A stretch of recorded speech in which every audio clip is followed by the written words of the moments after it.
હજુ તો માંડ થોડા દિવસો જ વીત્યા હતા કે વિસાવદરમાં આમ આદમી પાર્ટી સત્તા પર આવી. અહીં આમ આદમી પાર્ટીના ઉમેદવાર ગોપાલ ઇટાલિયાનો વિજય થયો અને હજુ તો તેઓ સેલિબ્રેશનની મૂડમાં હતા. ત્યાં તો એક સમાચાર આવ્યા કે ઉમેશ મકવાણાએ દંડક પદેથી રાજીનામું આપી દીધું.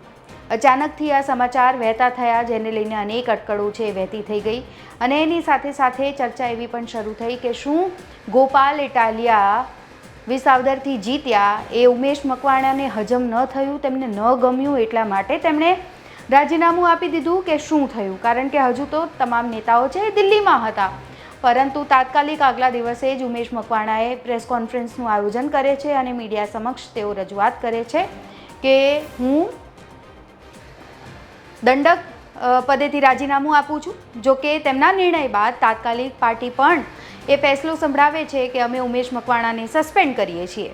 ત્યારે આ બધાની વચ્ચે હવે ચર્ચા એ શરૂ થઈ ગઈ છે કે કદાચ હવે ચૈતર વસાવા આવનારા દિવસોમાં દંડક પદ છે એ સંભાળી શકે છે અને નેતાગીરી કરતા ગોપાલ ઇટાલિયા છે વિધાનસભામાં આવનારા દિવસોમાં જોવા મળશે. આજ મુદ્દા પર વાત કરવાના છીએ. નમસ્કાર, આપ જોઈ રહ્યા છો ગુજરાત તક અને આપની સાથે હું છું સૌમ્યા. વિસાવદર પેટા ચૂંટણી જીતીને ઉત્સાહમાં આવેલી આમ આદમી પાર્ટીને બોટાદના ધારાસભ્ય ઉમેશ મકવાણાએ મોટો ઝટકો આપ્યો. મકવાણાએ પાર્ટીની તમામ જવાબદારીઓમાંથી રાજીનામું આપી દીધું. ગાંધીનગરમાં પત્રકાર પરિષદ યોજી ઉમેશ મકવાણાએ પોતાની વાત રજૂ કરી હતી અને મકવાણાએ કહ્યું હતું કે હાલ પાર્ટીના તમામ હોદ્દા પરથી રાજીનામું આપું છું અને સાથે તેમણે કહ્યું હતું કે હું આમ આદમી પાર્ટીનો કાર્યકર છું અને રહીશ. ધારાસભ્ય પદેથી રાજીનામું આપવા અંગે કહ્યું કે બોટાદની જનતાને પૂછીને નિર્ણય કરીશ. મહત્વનું છે, ગોપાલ ઇટાલિયાને વિધાનસભામાં આપનું નેતા પદ આપવામાં આવશે તેવી શક્યતા સેવાઈ રહી હતી.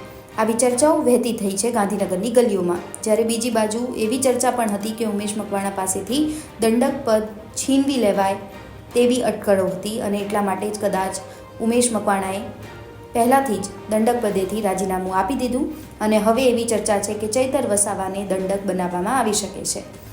ગુજરાત આપમાં ચર્ચા છે કે વિધાનસભામાં ચૈતર વસાવાને બદલે ગોપાલ ઇટાલિયાને આપના નેતા બનાવાશે, જ્યારે દંડક પદ પર ચૈતર વસાવાની નિયુક્તિ થાય તેમ છે અને આ જોતાં જ ઉમેશ મકવાણાએ દંડક પદેથી હટાવવામાં આવશે એવી ચર્ચા હતી, જેને જોતાં ઉમેશ મકવાણાએ સામેથી હવે રાજીનામું આપી દીધું છે.